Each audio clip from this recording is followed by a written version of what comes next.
Përshëndetje të gjithëve dhe mirë se erdhët sërish në Pasion Kuzhine. Sot do përgatisim së bashku një nga zahiret më të bukura të stinës, reçel fiku me kokër të plot. Do t'i shtoj pak borzilok të freskët dhe lëng limoni në fund për t'i dhënë një aromë fantastike dhe një shurup të kthjellët që nuk sheqeroset. Le të filloj me njërë nga puna. Këtu kam fiq të freskët, sigurisht janë të një madhësie të vogël. Do t'i zgjedh të gjithë fiqt e vegjël dhe do përgatis reçelin. Kemi 3 kg e gjysmë me fiq, i shtoj 1 kg e gjysmë me sheqer. Mund t'i shtoni një gotë ujë, por mua më pëlqen që të zjejnë pak fiqt. Dhe ai sherbeti të mbushin plotësisht kokrën e fikut. I lëm të zjejnë në zjarr të ulët me kapak për 1 orë, më pas ja heqim kapakun dhe lëm të vazhdoj zjerja derisa sherbeti të trashet, të bëhet një sherbet i trash. I lëm të zjejnë avash avash për 2 orë dhe kur ta shikoni që po fillon po nxjerr këto flluckat e mëdha, është në përfundim të zjerjes, ndaj unë i shtoj lëngun e një limoni dhe bollshëm gjethe e borziloku. I zhysim gjethet e borzilokut plotësisht në reçel, do t'i lëm të zjejnë 5 minuta së bashku. Unë mendoj se lëngu i reçelit ka marrë densitetin e duhur. Nëse nuk jeni të sigurt për trashësinë e reçelit, atëherë mund ta lini një natë të pushojë dhe ta vazhdoni ditën tjetër zjerjen.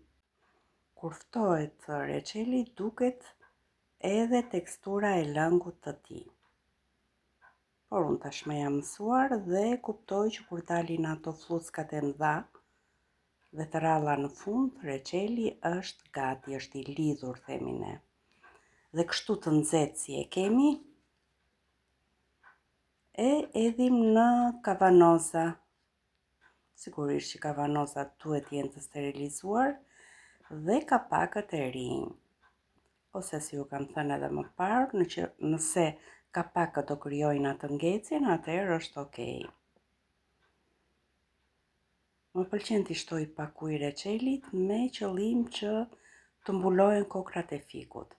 Edhe pse unë i mbuloj plotësisht tani me lëngu vete deri sipër kavanozit, por kur ftohet do ta shikoni që lëngu është përthithur nga kokrat e fikut të reçelit.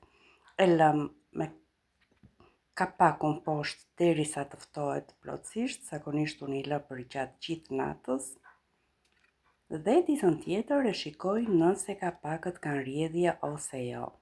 Një pjesë të reçelit do ta lë për të konsumuar tani dhe kavanozat që mbylla do t'i lë për dimër. Gjithmonë kavanozat të kthehen përmbys që të bëhet vakumimi hermetik.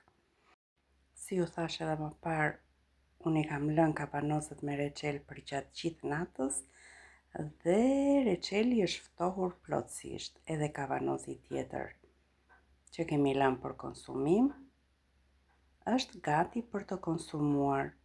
Nëse ju pëlqeu kjo recetë, mos harroni t'i bëni like videos, të lini një koment me mendimin tuaj dhe bëni subscribe në kanal për mos të humbur recetat e ardhshme. Ju falenderoj shumë që më ndoqët dhe shihemi në videon e radhës. Me dashuri nga kuzhina ime.